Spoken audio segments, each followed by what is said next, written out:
2008 সালে সাবেক প্রধানমন্ত্রী শেখ হাসিনার সম্পদের হিসেবে গড়মিল পায় দুর্নীতি দমন কমিশন। তবে সে সময় কোনো ব্যবস্থা নেওয়া যায়নি বলে জানান দুদক চেয়ারম্যান ডক্টর আব্দুল মোমেন।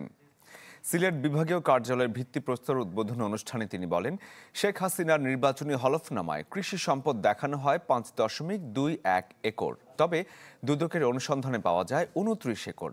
এ সময় আগামী জাতীয় নির্বাচন প্রসঙ্গে তিনি বলেন, নির্বাচনী হলফনামায় দেশের পাশাপাশি বিদেশি সম্পদেরও বিবরণ দিতে হবে। গড়মিল থাকলে নেওয়া হবে আইনি ব্যবস্থা।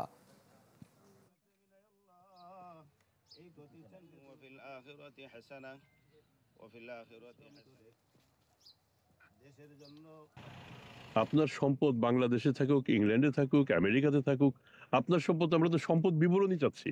আমরা তো বাংলাদেশের সম্পদ কতটুকু সে কথা বলা হচ্ছে না।